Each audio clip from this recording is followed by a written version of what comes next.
치매 예방은 빨리 시작할수록 좋다. 그러려면 어떤 사람들이 치매에 걸리기 쉬운지를 먼저 파악해야 한다. 치매 환자가 2050년이 되면 지금의 3배까지 증가한다는 워싱턴 의과대학교의 연구 결과가 있다. 여기에는 근본적으로 노인들의 인구가 증가한 것들의 영향도 있지만 흡연, 비만, 고혈압 등의 부정적인 요인도 들어있다고 한다. 치매를 예방하는 방법은 간단하다. 치매에 걸렸던 사람들의 공통적인 유형을 파악하고 이를 피하면 된다. 오늘은 치매에 걸렸던 사람들의 4가지 유형에 대해서 나눠보고자 한다. 첫 번째, 몸이 둔한 사람이다. 나이가 들면 빠르게 행동하지 못하고 점점 굼떠지게 된다. 이는 근육이 젊은 시절에 비해 약해진 것도 있지만 근본적인 이유는 뇌가 약해졌기 때문에 굼떠지게 된다. 평소에 느릿느릿하게 행동을 해도 뇌가 빨리 약해진다. 즉, 뇌가 약해져서 행동이 느려지게 되고 또 행동을 느리게 하면서 뇌를 더 약해지게 만드는 것이다. 뇌세포는 사용하지 않거나 약하게 사용해도 약해지기 때문이다. 몸이 둔해지거나 잘 넘어지거나 하는 것도 결국 운동 근육을 담당하는 뇌가 약해진 것이다. 이것이 남들보다 심하면 파킨슨병의 각종 치매까지 올 수 있다고 한다. 노년이라면 둔해지고 느려지는 것이 당연하다고 생각하기보다는 이 뇌와 근육 약화의 악순환을 끊기 위해서 의도적으로 생각과 행동을 빠릿빠릿하게 하려고 시도해야 한다. 처음에는 당연히 쉽지 않겠지만 오히려 의식적이고 반복적인 시도 자체가 악순환의 고리를 끊어내고 반대로 몸과 생각이 강화되는 선순환의 고리를 만들어낼 것이다. 두 번째, 모든 것을 귀찮아하는 사람이다. 나이 들면 힘이 들기도 하지만 왜 귀찮은 일이 많아질까? 인간만의 고유정신 기능을 담당하는 전전두엽이 약해졌기 때문이다. 전전두엽의 기능은 행동을 주시하고 이끌고 집중시키는 일을 하는 매우 중요한 부위다. 이 전전두엽이 약해지면 무언가를 하고자 하는 의욕과 의지가 약해지고 무의지적으로 방에만 박혀 있으며 모든 것이 귀찮아지는 귀차니스트가 된다. 이것은 곧바로 치매의 원인이 돼버린다. 평소에 귀찮아지는 일이 많아지거나 무기력해졌다면 뇌가 약해져서 치매로 가는 길에 있다고 볼 수 있다.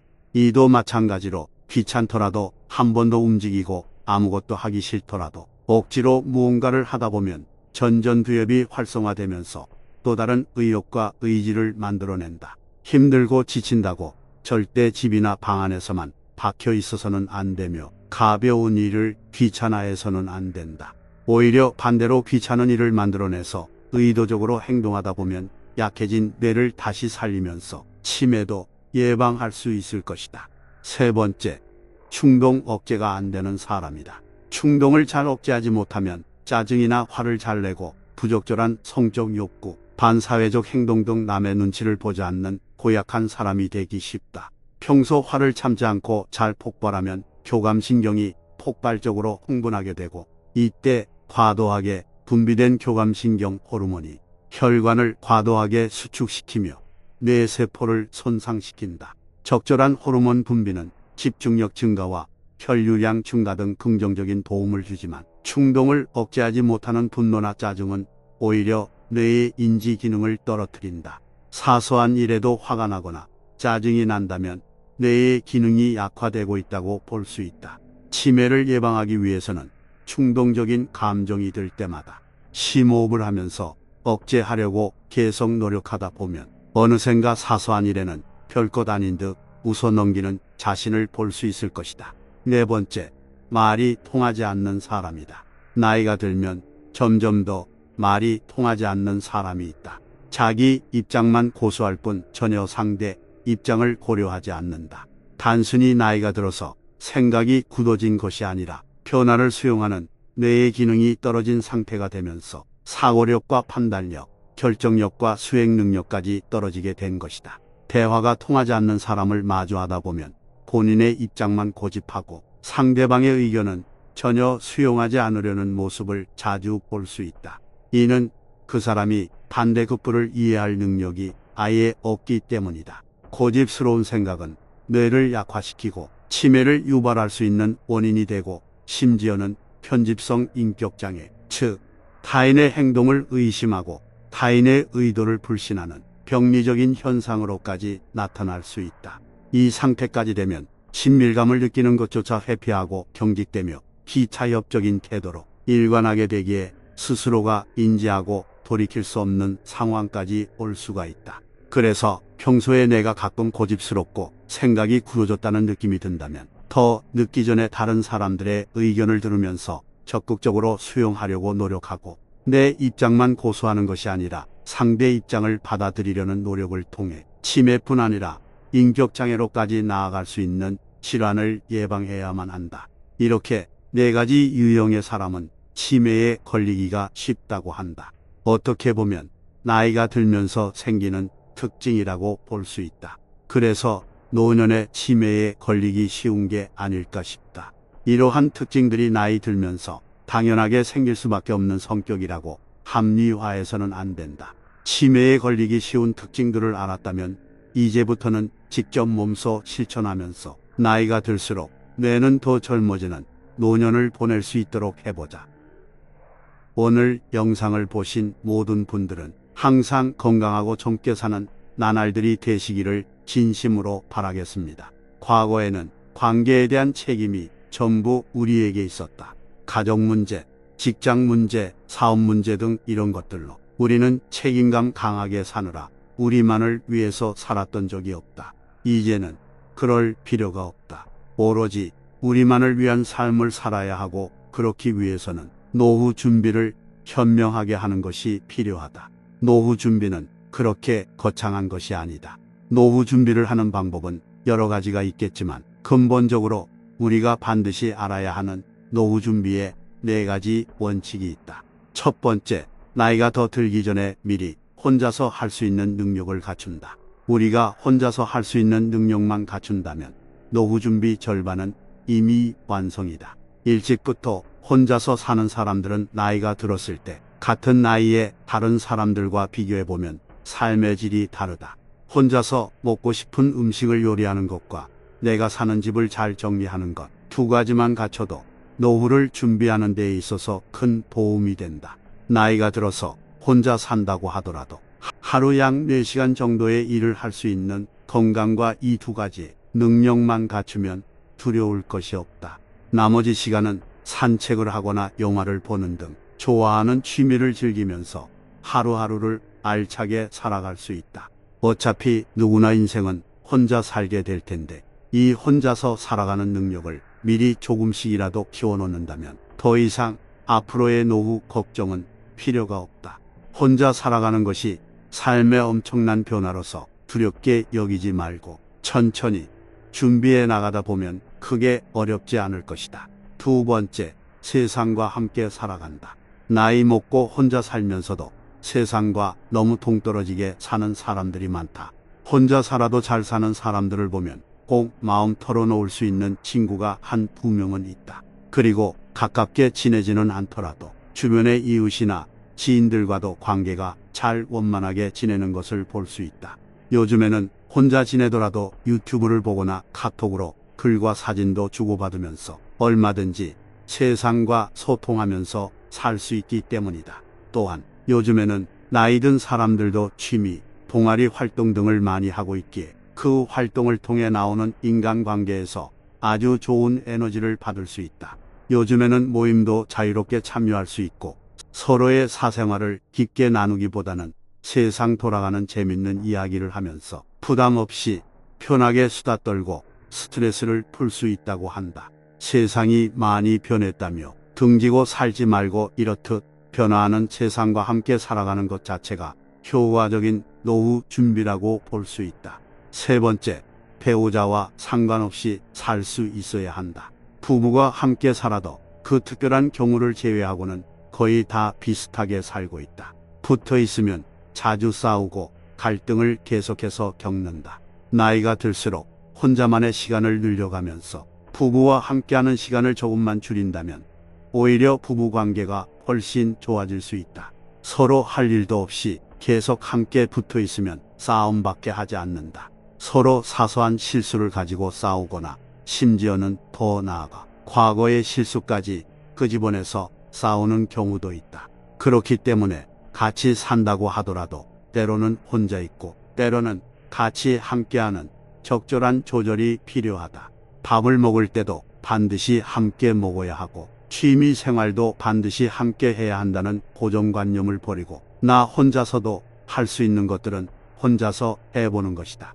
네 번째, 자기 자신의 내면을 성장시킨다. 젊은 시절처럼 밖으로 돌려서 무엇인가 성취하려고 이리 뛰고 저리 뛰기에는 우리 체력이 따라주지 않는다. 그리고 체력이 따라준다고 해도 물질적 성장을 위해 큰 투자를 하거나 무모한 도전을 했다가 우리 나이에 한번 실패한다면 다시 일어날 수 있는 시간이 많지 않다. 그렇기 때문에 외형적인 성장보다 우리 내면의 성장을 통해서 무엇인가 이치를 깨닫고 받아들이는 것은 굉장히 중요하다. 우리가 무언가 깨닫고 받아들일 때 우리를 더 평안하고 행복할 수 있는 길이 있기 때문이다. 내면 성장을 위해 하나씩 깨닫는 것은 정신 건강에도 굉장히 좋다. 책을 읽는다든지 무슨 경험을 통해서 깨닫는다든지 또 이런 영상을 보고 깨달을 때 나오는 그 다이돌핀은 엔돌핀의 4000배 이상 몸에 좋다고 한다. 뭔가 엄청난 깨달음이 아니더라도 새로운 정보나 사실을 알게 되었을 때 그때 오는 그 기쁨이 굉장히 크다는 것이다. 혼자서 사색에 잠겨 인생이란 무엇인가, 어떻게 사는 것이 행복한 것인가, 이런 본질적인 자문을 하면서 나름대로 작은 것들을 자각하고 깨달을 때 우리는 옛날에는 느끼지 못했던 마음속으로 기쁨을 느끼는 체험을 할 수 있다. 이렇듯 우리가 공부하면서 깨닫는 기쁨을 누리는 것은 노후의 가장 큰 행복 중 하나다. 우리 노년을 행복한 삶으로 주도적으로 이끌어갈 수 있는 원동력은 바로 공부도 하고 학습도 하고 또 생각도 하고 사색도 하면서 무엇인가 깨달아가면서 자립할 수 있는 능력을 키우는 것이다. 지금이라도 우리는 하루하루 조금씩 혼자 살아가는 그 능력을 키우고 공부를 통해서 준비를 해야 한다. 우리 노년에는 나를 위해 좀 더 뭘 해줄 수 있을까? 스스로에게 물어보면서 노후 준비를 시작해보자.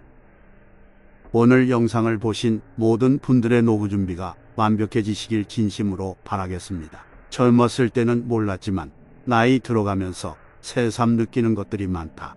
이제는 100세 시대라서 열정적으로 살아야 한다는 것을 모르는 사람은 없지만 나이가 들면 왠지 모든 것이 귀찮아지는 느낌이 들기도 한다. 움직이는 것이 싫고 사람 만나는 것도 싫고 나가는 것도 싫어진다.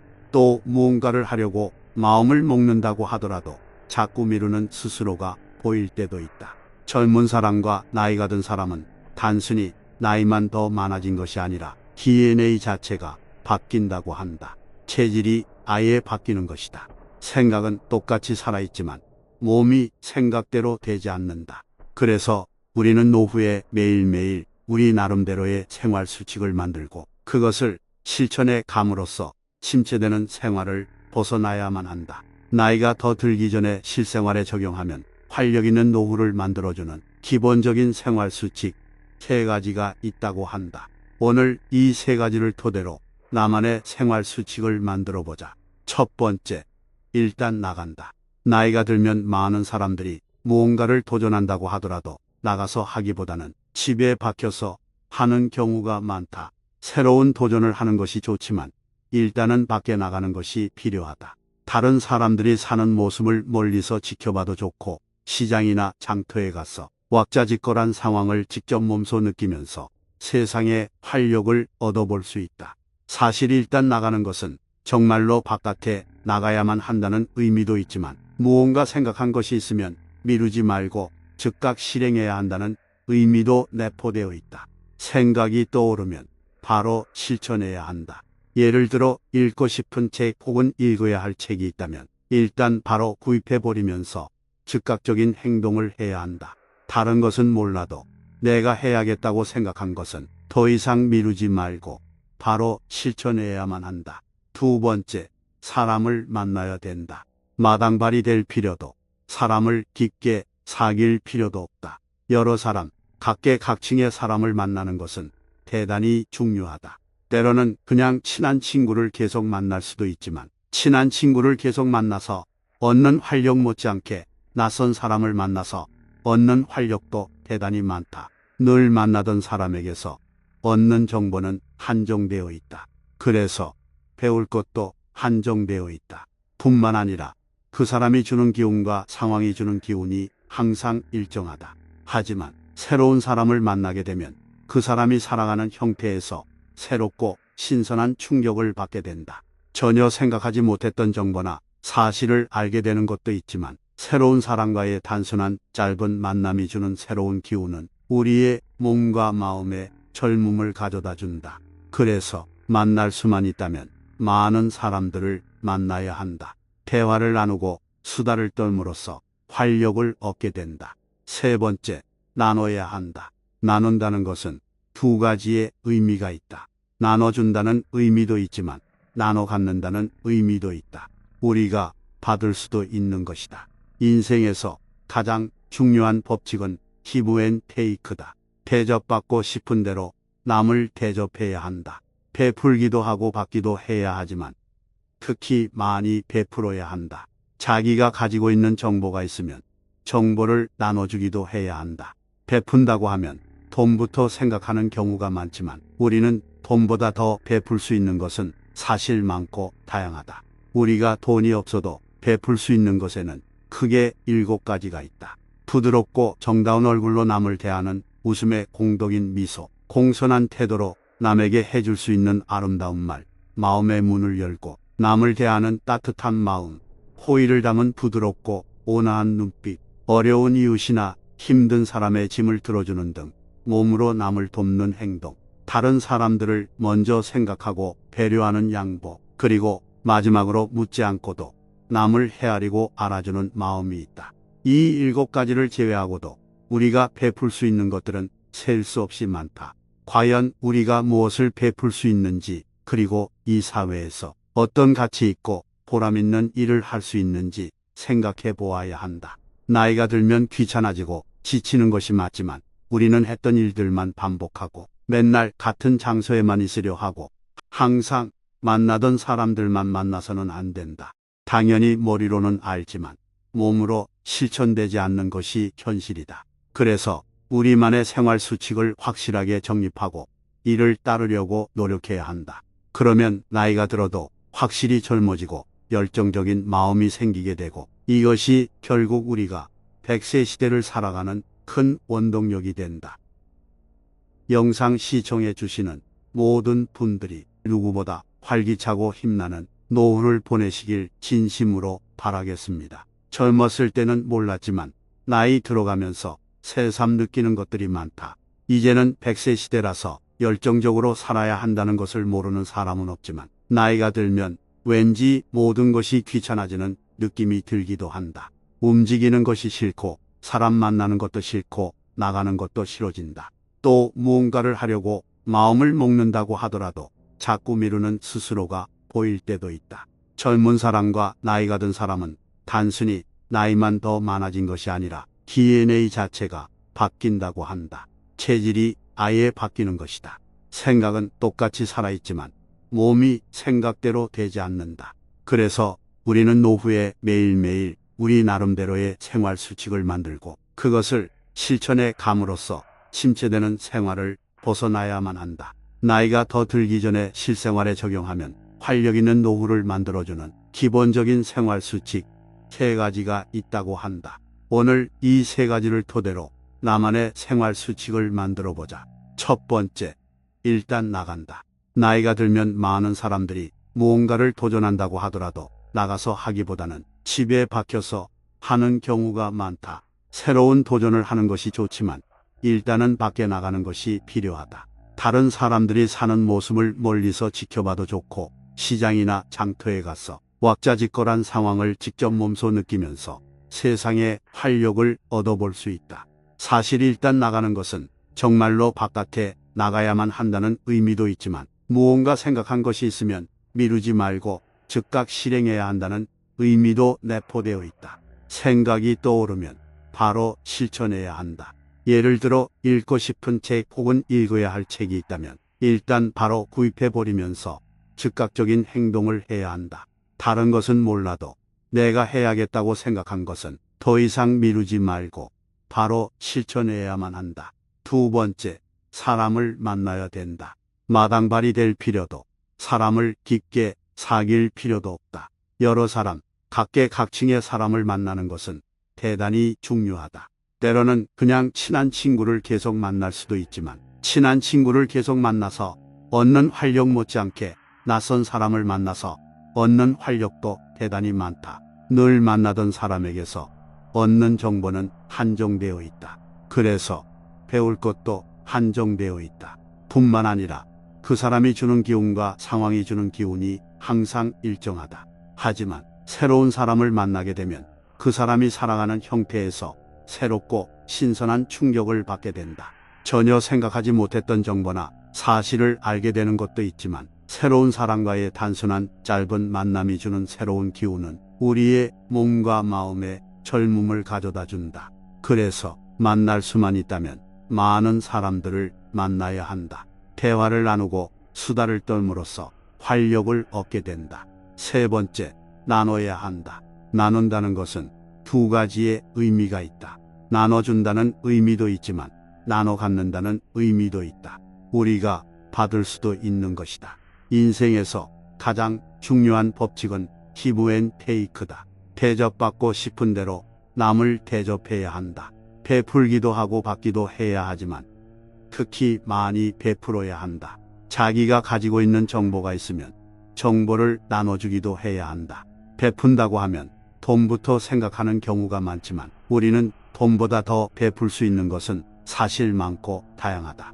우리가 돈이 없어도 베풀 수 있는 것에는 크게 7가지가 있다. 부드럽고 정다운 얼굴로 남을 대하는 웃음의 공덕인 미소, 공손한 태도로 남에게 해줄 수 있는 아름다운 말, 마음의 문을 열고 남을 대하는 따뜻한 마음, 호의를 담은 부드럽고 온화한 눈빛, 어려운 이웃이나 힘든 사람의 짐을 들어주는 등 몸으로 남을 돕는 행동, 다른 사람들을 먼저 생각하고 배려하는 양보, 그리고 마지막으로 묻지 않고도 남을 헤아리고 알아주는 마음이 있다. 이 7가지를 제외하고도 우리가 베풀 수 있는 것들은 셀 수 없이 많다. 과연 우리가 무엇을 베풀 수 있는지, 그리고 이 사회에서 어떤 가치 있고 보람 있는 일을 할 수 있는지 생각해 보아야 한다. 나이가 들면 귀찮아지고 지치는 것이 맞지만, 우리는 했던 일들만 반복하고 맨날 같은 장소에만 있으려 하고 항상 만나던 사람들만 만나서는 안 된다. 당연히 머리로는 알지만 몸으로 실천되지 않는 것이 현실이다. 그래서 우리만의 생활 수칙을 확실하게 정립하고 이를 따르려고 노력해야 한다. 그러면 나이가 들어도 확실히 젊어지고 열정적인 마음이 생기게 되고, 이것이 결국 우리가 100세 시대를 살아가는 큰 원동력이 된다.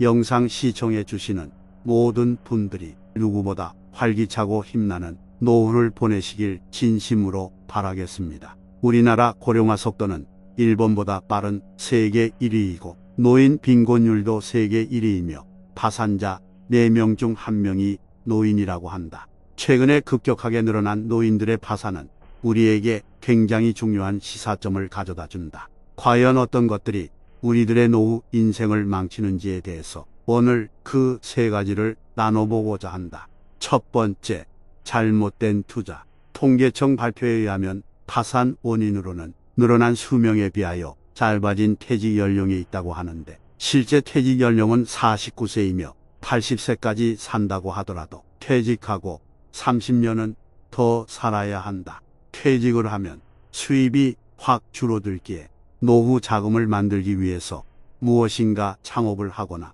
투자를 시도하다가 파산을 하는 경우가 많다고 한다. 아직 많이 남아있는 노후 기간의 생활이 걱정이 되어 부동산이나 주식 혹은 코인까지 잘 알지도 못하면서 투자를 하는 경우를 종종 볼 때가 있다. 투자하는 것이 나쁘다고 말할 수는 없지만, 투자하기 전에 투자 대상에 대해 철저하게 공부하고 학습하는 것이 중요하다. 잘 알고 투자에도 실패할 수 있는데도 불구하고 다른 사람 말만 믿고 투자하는 것은 우리 노후 인생을 망치는 지름길이 된다. 두 번째, 독립하지 못한 자녀. 한국보건사회연구원 연구자료에 의하면 노후의 성인 자녀 부양 비율이 약 40%이고 성인 자녀 부양 비용은 월 평균 73만 원이라고 한다. 은퇴 후 큰 수입이 없는 상태에서 캥거루 가족처럼 사는 자녀들 뒷바라지 하느라 부모 등골이 휘어지는 것이다. 퇴직금을 일시금으로 수령하여 자식들의 교육비뿐 아니라 사업 자금까지 지원해 줬다가 모든 게 다 망하면서 자식과 함께 파산하고 같이 신용불량자로 살아가고 있는 사람들도 종종 볼 수 있다. 자식은 성인이 되면 스스로 자립할 수 있도록 강하게 키워야 한다. 독수리가 제 새끼를 낭떠러지에서 나는 연습을 시키듯 이 험난한 세상을 헤쳐나갈 수 있는 정신력과 노하우를 전수해야지. 가진 돈을 모두 준다면 자식과 함께 부모까지 파산으로 가는 지름길이 될 수밖에 없다. 세 번째, 의료비. 대한노인병학회 발표에 의하면 수명 연장에 따른 노후의 병치레 기간이 약 20년가량 되고 65세 이상 연간 평균 진료비가 360만 원이라고 한다. 물론 건강한 사람까지 포함한 통계이기 때문에 병치레하는 노인들은 병원비도 만만치 않을 것이다. 평소에 꾸준히 운동하는 것만으로도 노후 의료비를 많이 절감시킬 수 있기 때문에 매일 규칙적으로 운동하는 것이 매우 중요하다. 노후 파산을 막는 방법은 자기 건강을 지켜가면서 최대한 생활비를 벌 수 있을 때까지 버는 것이다. 확실한 생활 수칙과 꾸준한 운동은 건강을 지키는 것뿐 아니라 이렇게 우리에게 경제적인 이득도 가져다 줄 수 있다. 매일매일 생활 계획을 세우고 아침에 일찍 일어나 운동을 하고 소소한 아르바이트 등 할 일을 찾아 돈을 벌고 나머지 시간은 취미 활동 등 활력 있게 산다면 건강도 좋아지고 노후 파산도 막을 수 있을 것이다. 무엇보다 노후의 재앙을 막으려면 건강 대책을 꼼꼼하게 세워야 한다. 건강한 노후란 신체 건강뿐 아니라 정신적 건강과 사회적 건강까지 포함하는 개념이 되어야 한다. 노년학 학자들은 노령으로 신체 기능이 떨어져도 정신적으로 여유와 만족감을 유지할 수 있도록 독서나 명상, 자기 개발 등에 집중하다 보면 건강도 훨씬 더 좋아진다고 말한다. 그리고 친밀한 사람들과 교류하며 살아갈 수 있는 사회적 건강도 매우 중요하다. 일본의 노후 파산 사례를 살펴보면 대부분의 파산자들이 건강을 제대로 챙기지 못하고 있다는 사실을 발견할 수 있다. 따지고 보면 연금 수입의 부족보다도 건강하지 못한 노년의 삶이 파산의 원인이 되는 경우가 많다. 또한 노후 파산을 막으려면 생활에 필요한 지출을 통제하는 것이 중요하다. 더하기, 빼기를 잘해야 된다. 더하기는 은퇴 후에도 일을 더하기, 저축 더하기, 건강관리 더하기 등을 하고, 빼기는 자녀 지출 지원 줄이기, 자동차 경비 줄이기, 경조사비 줄이기, 집 규모 줄이기 등과 같이 빠져나가는 비용을 줄이는 것을 말한다. 젊어서는 지출이 많으면 돈을 더 많이 벌면 되지만 나이가 들면 돈을 벌 수 있는 기회나 능력이 줄어들기 때문에 지출을 줄여나가야 하는 것이다. 나이 들어서까지 폼생폼사로 살면서 지출을 줄이지 않으면 경제적으로 압박받을 수밖에 없다. 길고 긴 노후의 삶을 살아가기 위하여 노후 자금을 만든다고 잘 알지도 못하는 곳에 몰아서 투자하지 말고 정신적, 육체적 건강을 지켜가면서 자기가 할 수 있는 일을 찾아가면서 생활비도 절약하면서 파산 없는 행복한 노후를 살아야 한다. 항상 영상을 봐주시는 모든 분들은 노후가 매일매일 행복하시길 진심으로 바라겠습니다. 좋은 친구를 사귀어야 하는 것은 학창시절에만 해당되는 얘기가 아니다. 나이 들어서도 나쁜 친구와 어울리지 말고 좋은 친구들과 어울려야 인생이 충만해진다. 오히려 젊은 시절보다 노후에 어울리는 친구들이 더 큰 영향을 주기 때문이다. 오늘은 노후에 반드시 걸러야 하는 친구 3명과 내 옆에 항상 있어야 할 친구 3명에 대해서 나눠보고자 한다. 나이 들면 반드시 걸러야 하는 친구 첫 번째는 겉과 속이 다른 사람이다. 진실성이 없고 아부하는 사람은 가장 대표적으로 우리의 인생을 해롭게 하는 친구다. 말만 번지르르하게 하고 비율을 맞추지만 이 사람의 관심사는 오직 자신의 이익밖에 없다. 자신에게 이익이 되는 사람에게는 마치 입술에 꿀을 바르듯 달콤한 말만 속삭이지만 이익을 다 얻은 순간 뒤도 돌아다보지 않고 돌아서 가버리는 사람에게서 진실성을 찾아볼 수 없다. 이런 사람을 친구라고 곁에 둔다면 내 모든 것을 다 뜯기는 수밖에 없다. 나이 들면 반드시 걸러야 하는 친구. 두 번째는 줏대 없는 사람이다. 겉으로 보기에는 유순하고 부드러워 좋은 사람 같아 보이지만 이 말 저 말에 휩쓸려서 줏대 없이 쉽게 말을 바꾸는 사람은 정말로 해롭다. 평상시에는 좋은 말도 많이 하고 좋은 관계를 유지해서 믿음을 얻었지만 자신에게 불이익이 조금이라도 닥치거나 손해를 볼 것 같으면 그때는 완전히 얼굴색을 바꾸고 다른 사람이 되어버릴 것이다. 이런 사람을 친구로 두면 뒤통수 얻어맞는 것과 같은 배신을 당하게 된다. 그냥 시간 문제일 뿐이다. 나이 들면 반드시 걸러야 하는 친구. 세 번째는 말로 다 하는 사람이다. 말로야 세상을 다 바꾸고도 남지만 우리가 이렇게 하지 않는 것은 스스로 우스운 사람 된다는 걸 알기 때문이다. 말로 다 하는 그런 사람들은 말이 너무 가벼워 전혀 그 무게감이 느껴지지 않는다. 말만 떠올리니 믿음이 가질 않는다. 이런 류의 사람은 떠벌리는데 전혀 부담을 느끼지도 않고 또 자기가 말한 것을 쉽게 잊어버리는 경향이 있다. 낯짝이 두꺼운 건지 기억이 짧은 건지 모르겠지만 친구라고 믿음을 줘서는 안 된다. 그렇다면 우리 곁에 항상 두어야 할 세 가지 친구 유형은 어떤 유형일까? 내 옆에 항상 있어야 할 친구. 첫 번째, 정직하고 강직한 사람. 언제나 한결같이 정직하고 착한 사람을 보면 사람이 우직하다고 말한다.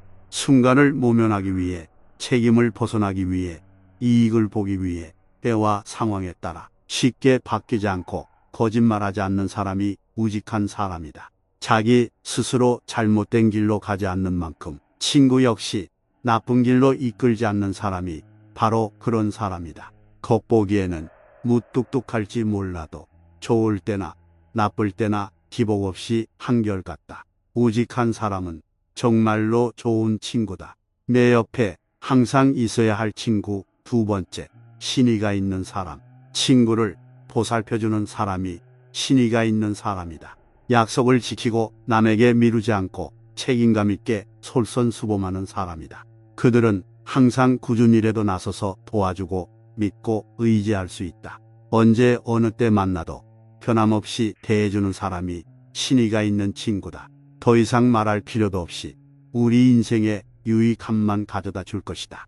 내 옆에 항상 있어야 할 친구. 세 번째, 견문이 넓은 사람. 늘 공부하고 깨우치고 실천을 행해서 지식과 경험이 많은 사람, 즉 견문이 넓은 사람들이 있다. 문제가 생겨도 당황함이 없이 해결책을 내놓는 지혜로움과 재밌는 이야기와 창의적인 발상으로 분위기를 밝게 만드는 사람들이 좋은 친구다. 그런 친구들과는 잠깐 대화를 나눠도 언제나 많은 것을 얻을 수 있고 긍정적인 것을 배울 수 있다. 우리 인생을 위해서 절대 놓치면 안 되는 친구다. 좋은 친구, 나쁜 친구 유형이 세 가지씩만 있는 것이 아니지만 크게 포괄해서 보면 좋든 나쁘든 이 세 가지 유형에 다 포함될 수 있다.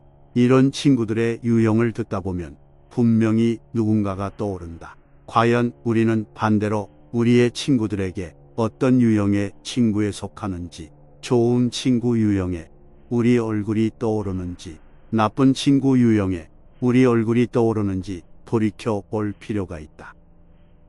오늘 영상을 보신 모든 분들은 다른 사람들에게 좋은 친구의 유형으로 남아 계시길 진심으로 바라겠습니다. 사람의 인생의 끝자락에서 가장 후회되는 것이 무엇일까? 만일 오늘이 삶의 마지막 날이라면 무엇을 후회하게 될까? 돈이나 명예 따위가 아니라는 건 알겠지만 구체적인 답이 떠오르지 않는다면 임종의 순간을 미리 맞았던 타인들의 깨달음을 참고하는 것도 한 방법이다. 오스트레일리아에서 말기암 환자들을 돌봤던 간호사 브루니 웨어가 블로그에 올렸던 글을 통해 수년간 암 환자 병동에서 일하며 환자들이 생의 마지막 순간에 보여준 통찰을 알아볼 수 있다. 그가 지켜본 사람들은 임종 때 경이로울 정도로 맑은 정신을 갖게 됐는데 저마다 다른 삶을 살았던 사람들이지만 놀랍게도 후회하는 것은 거의 비슷했다고 한다. 지나온 삶이 파노라마처럼 머릿속을 스쳐갈 때 어떤 일들이 가장 아쉬움으로 남을까? 죽음을 맞이할 때 가장 후회하는 5가지를 교훈으로 삼아 남아있는 인생을 열심히 살아가는 우리들에게 좀 더 나은 삶의 지표로 삼아보자. 첫 번째, 내 뜻대로 살지 못한 것. 가장 큰 후회는 다른 사람들의 기대에 맞추지 말고 스스로에게 진실한 삶을 살 용기가 있었더라면 하는 것이었다. 사람들은 삶이 끝나갈 때쯤 돼서야 얼마나 많은 꿈을 이루지 못했던가 명확하게 볼 수 있었다. 인생이 자기 뜻대로 되는 사람이야 거의 없겠지만 특히나 아버지들은 가족의 부양을 위해 포기했던 것들이 너무나 많을 것이다. 그리고 어떤 것을 하거나 하지 않기로 한 자신의 선택 때문에 꿈의 절반조차 이루지 못한 채 죽어야 한다는 것을 부끄러워했다. 사람들이 좋다고 하는 길을 선택한 삶의 대가가 뼈저린 후회뿐이라면 눈치 보지 말고 자신이 바라고 좋아하는 삶을 현실적으로 어떻게 이루어갈 것인지 생각하고 과감히 행동하는 편이 더 좋았을 것이다. 그게 어떤 결과로 다가오든 자신에게 진정한 삶이 될 것이다. 두 번째, 일을 덜 하지 못한 것. 이 후회는 모든 남성에게서 나타난 공통점이었다. 그들은 회사에서 쳇바퀴를 도느라 아이들의 어린 시절과 배우자와의 친밀감을 놓친 것을 깊이 후회하고 있었다. 노년의 안정된 삶과 풍요로운 미래의 청사진 속에 나 자신을 하루하루 모질게 학대해온 세월의 미안함과 깊은 후회를 느낀 것이다. 이제껏 직장이나 사회생활을 하면서 그토록 스트레스를 받고 애쓰고 애간장 녹이며 움켜진 일들 중 지금 우리에게 유의미한 일로 남은 일은 과연 얼마나 있을까? 생각보다 많지 않을 것이다. 그러니 그것들에 무작정 휘둘릴 필요가 없는 것이니 매사 조바심보다는 삶의 여유를 느끼며 살아가야 한다. 세 번째, 화를 내지 못한 것.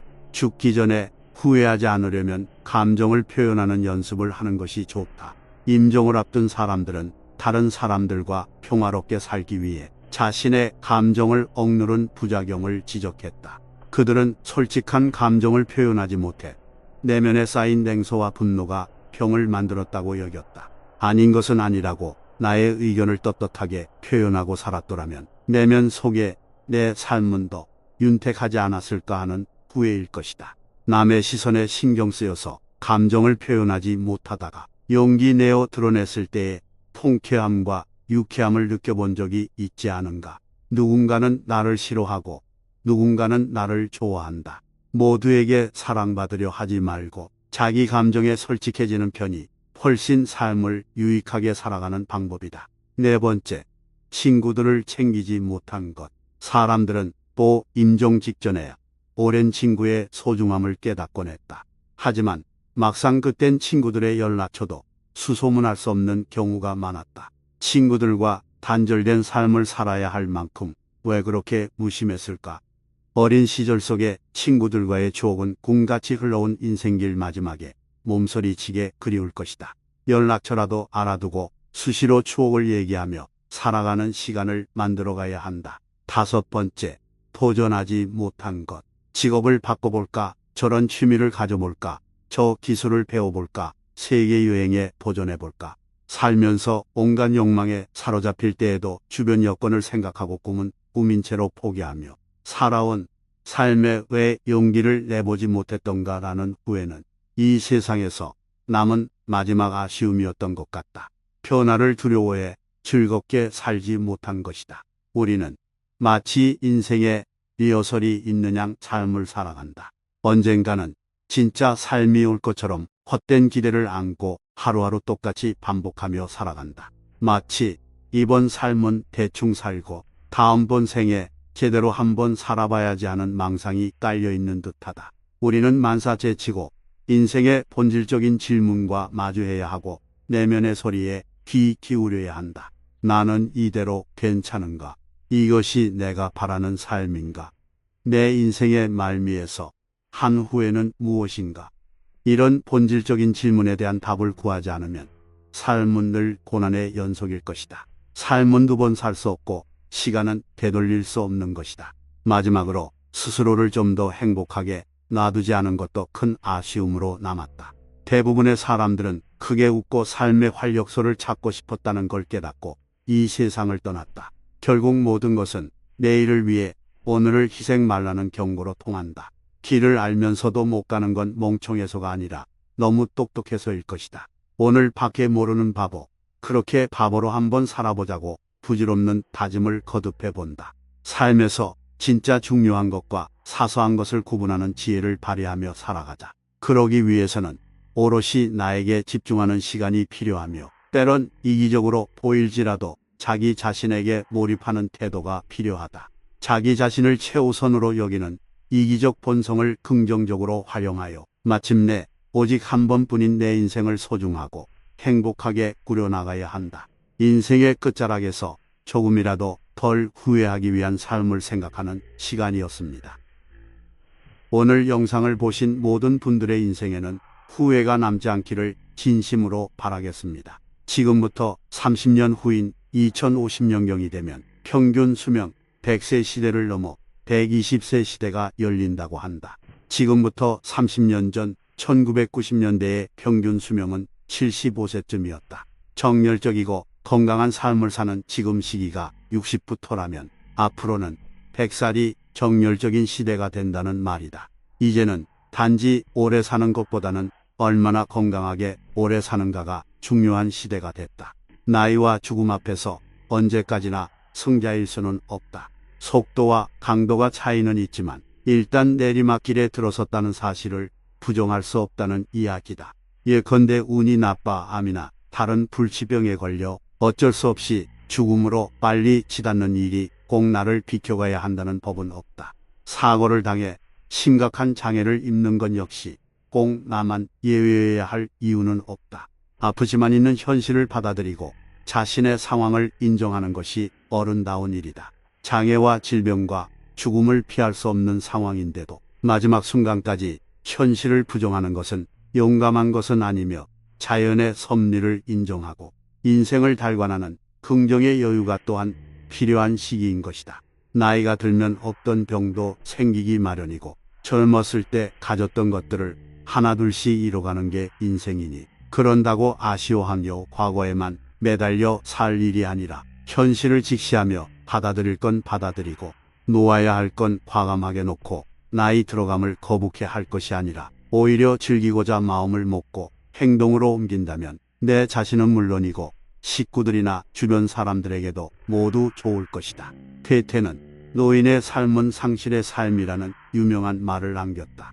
사람들은 나이가 들어가면서 잃게 되는 5가지가 있는데 그건 바로 건강과 돈, 일과 친구, 그리고 꿈이라고 했다.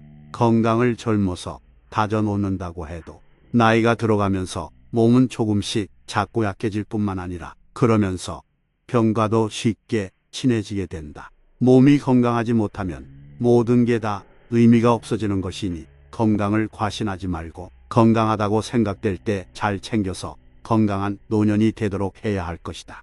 젊어서 돈을 버느라고 고생하는 건 넉넉한 노년을 위한 것이다. 그러니 나이 들어서까지 움켜쥐려고 못난 짓을 할 것이 아니라 가진 것을 어떻게든 의미 있게 쓰도록 마음을 다스려야 한다. 나이 들어서도 할 일이 있다는 건 축복이며 어떤 일이든 마음껏 할 수 있고 이왕이면 잘할 수 있는 것이면 더 좋을 것이다. 이 나이에 무슨 일 하면서 주춤거리지 말고 하고 싶은 일은 용기를 내서 할 수 있다면 자신은 물론이고 그걸 바라보는 주변 사람들에게도 기쁨을 줄 수 있다. 나이가 들어서면 할까 말까 하는 일은 하는 게 정답이고 살까 말까 하는 것은 안 사는 게 정답이라는 이야기가 있다. 항상 부지런히 움직이고 꿈이 가득한 멋진 목표를 가지고 살아가는 힘차고 건강한 노년이 되어야 한다. 팔뚝이 부러져 깁스를 한 다음 한 달 뒤에 풀어보면 팔이 가느다랗게 약해져 있다. 그동안 안 썼기 때문이다. 뇌도 똑같다. 반대로 몸을 계속 움직이면 뇌가 활동을 한다. 배고픈 채로 몸을 움직이면 뇌는 더 많이 활발해지며 활동하는 뇌는 사이즈가 커진다. 이는 동물 실험에서도 입증되었다고 하는데 모기를 적게 준 쥐가 더 똑똑하고 더 뇌가 크고 더 오래 산다고 하였다. 장수의 비결인 정신 건강과 행복은 어이없게도 배고프고 몸 부지런히 움직이는 것에 그 비결이 있다고 하니 명심해야 한다. 세월이 가면서 하나 둘씩 곁을 떠나는 사람들이 생기고 그로 인해 고독해지기 쉽고 외톨이라는 생각에 힘들어지게 된다. 그래서 나이 들어 어울리는 친구가 있다는 건 매우 중요한 일이고, 그런 친구들을 위해 시간을 내고 정성을 들여야 할 뿐만 아니라 거리낌 없이 지갑을 열 수 있어야 한다. 나이가 들수록 입은 닫고 지갑은 열라는 이유가 거기에 있는 것이다. 퇴퇴는 젊었을 때의 꿈이 현실적인 거라면 노년의 꿈은 내세에 대한 소망이니, 그 꿈을 이루기 위해서 종교를 가지고 자기 성찰을 하는 명상의 시간을 가지라고 했다. 마음속에 들어있는 것은 행동함으로써 이루어지고 실천하지 않으면 아무것도 달라지는 것이 없다고 했으니, 그 5가지에 대해 더욱 진지하게 생각하고 조금이라도 더 오래 유지할 수 있도록 해서 좀 더 풍요롭고 아름다운 황혼이 된다면 그야말로 축복받는 노년이 될 것이다. 물론 사랑하는 사람과 함께하는 노년이라면 더 바랄 게 없으며, 주어진 오늘에 최선을 다하는 삶이 축복된 그날을 맞이하게 될 것이다. 마지막으로 노년을 앞둔 중년의 가장 큰 과제는 배움이다. 어제까지 무심코 지나쳤던 길가의 이름 모를 풀꽃들의 생김새에 감탄했다면, 그날은 그 꽃에 대해 배운 날이다. 손주가 새로운 말을 배워서 할머니한테 써먹으려 할 때 그 단어가 갖고 있는 뜻을 새롭게 깨달았다면, 그날은 손주를 통해 기쁘게 배운 날이다. 수십 년 동안 멸치를 넣고 끓여 먹던 된장찌개에 차돌박이를 넣었더니 맛이 매우 훌륭했다면, 그날은 요리법을 새로 배운 날이다. 젊은이들이 등장하는 오디션 프로그램을 통해 과거의 노래를 새롭게 해석하는 법을 따라하고 있다면, 그날은 그 노래를 새로 배운 날이다. 이렇게 하루하루 무언가를 배워간다면 매일이 새롭고 즐거운 날이 아닐까.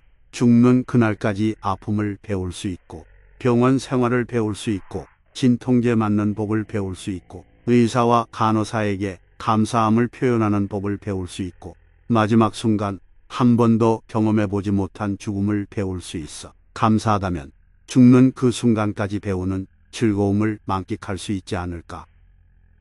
오늘 영상을 보신 모든 분들의 하루하루가 행복하시길 진심으로 바라겠습니다. 친구라는 단어는 듣기만 해도 따뜻하다.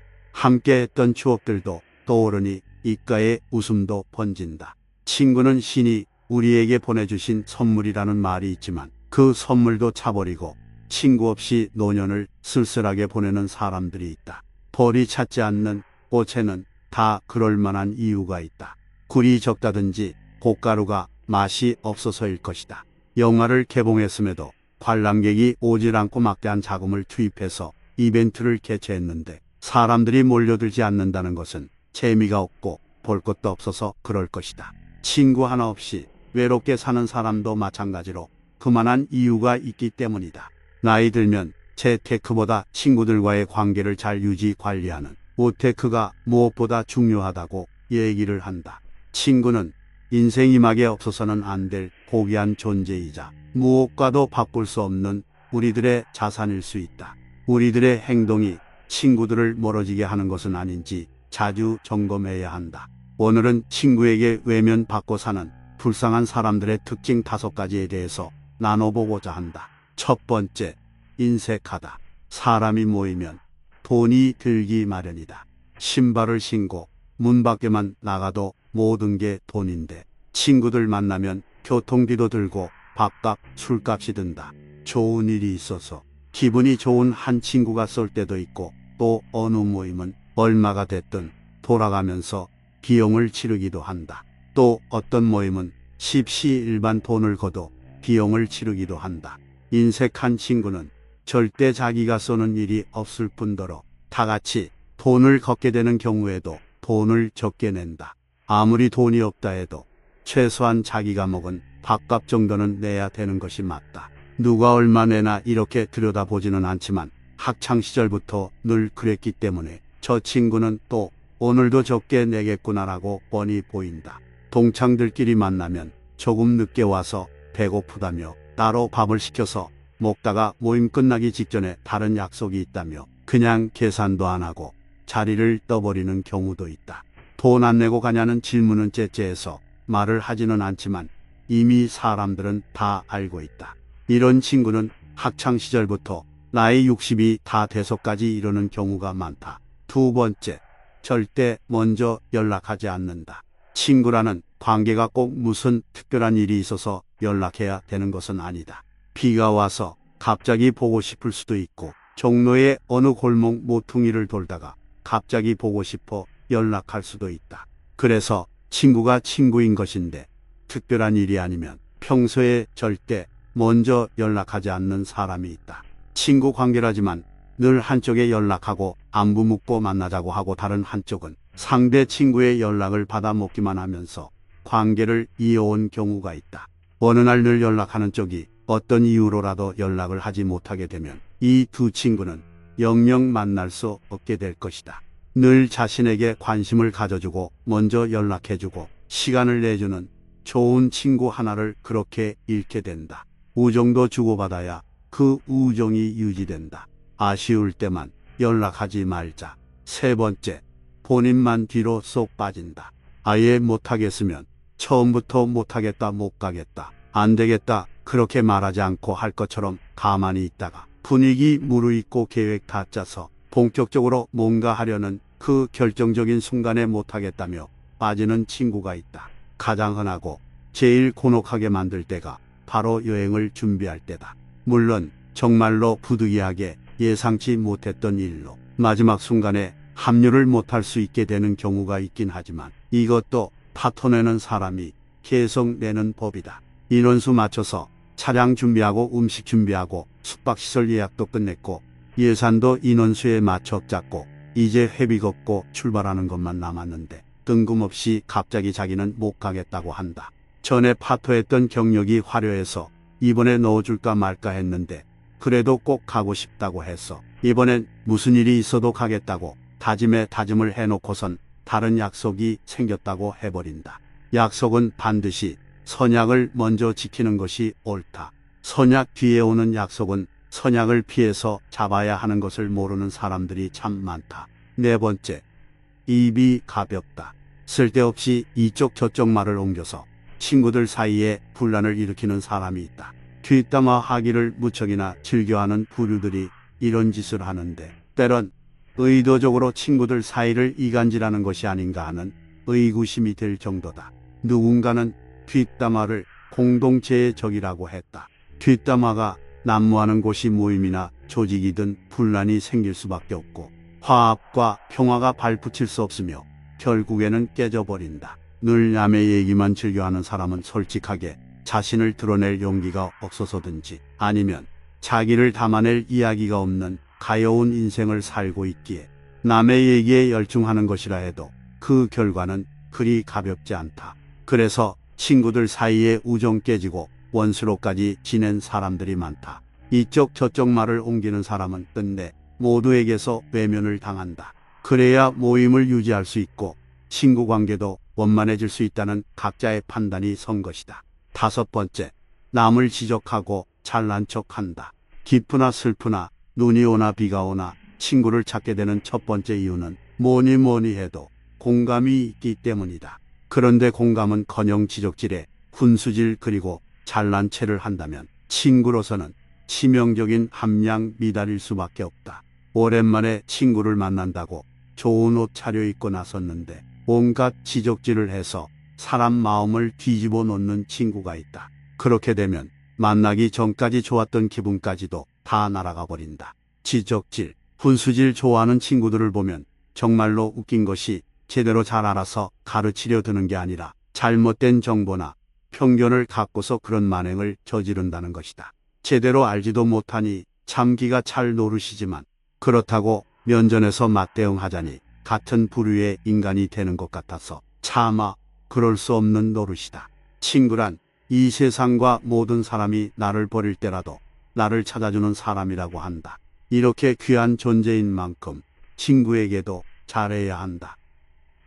오늘 영상을 보신 모든 분들이 항상 소중한 친구로 남길 진심으로 바라겠습니다. 사람을 만나보면 유독 재벌집 자손이 아닌 것은 물론이고 사는 형편으로 따져보자면야 서로 비슷하지만 그 사람에게서는 특별한 부티와 고급스러움이 느껴진다. 그렇다고 가방끈이 또 남들보다 긴 것도 아니다. 우리도 인생을 살 만큼 살아서 알겠지만 가방끈 길이와 인격은 언제나 정비례하는 것이 아니다. 그래서 오늘은 가진 것과 상관없이 고급스러움이 느껴지는 사람들처럼 우리가 어떻게 하면 고급스러워 보이는 사람이 될 수 있는지 알아보고자 한다. 우리는 고급스럽게 느껴지는 사람을 대부분 태도나 모습에서 느낀다. 고생이라고는 한 번도 겪어보지 않고 곱게 자라서 얼굴에 어두운 구석이라고는 하나도 없으며 옷 매무새나 머리 모양 등에서도 정성이 가득한 손길이 느껴지고 행동에서도 격조가 느껴지는 모습을 떠올리기 십상이다. 하지만 꼭 그렇게 외형적인 것만으로 규정질 수는 없다. 진정한 고급스러움은 내면에서 나오기 때문이다. 그래서 가진 것과 상관없이 또 모진 고생을 겪었어도 고급스러움이 느껴질 수 있는 것이다. 일단 그런 사람들에게서 나타나는 특징 첫 번째는 바로 단아하고 정돈된 외모다. 돈이 많아 보이고 싶어 민망할 정도로 큰 로고가 박힌 옷을 입고 소위 명품, 브랜드 제품을 들고 다니는 사람들이 있다. 진정한 고급스러움은 돈으로 만들어지는 것이 아니다. 이런 시각에서 보자면 과시하듯 큰 로고가 드러난 옷이나 물건을 들고 다니는 것은 산티와 허영심을 드러내는 것이 아닐까 싶다. 친구들이 모이는 자리에 유난히 화려하고 번잡하게 차려입고 나가는 사람들이 있다. 그런 사람들은 속이 비어있고 허하다. 정말로 멋있는 사람은 단아하고 정돈된 외모를 가지고 있다. 유행을 따라가느라 에너지를 낭비하지 않고 또 자신을 과시하기 위해 쓸데없이 겉모습에 돈 쓸 필요를 느끼지 못한다.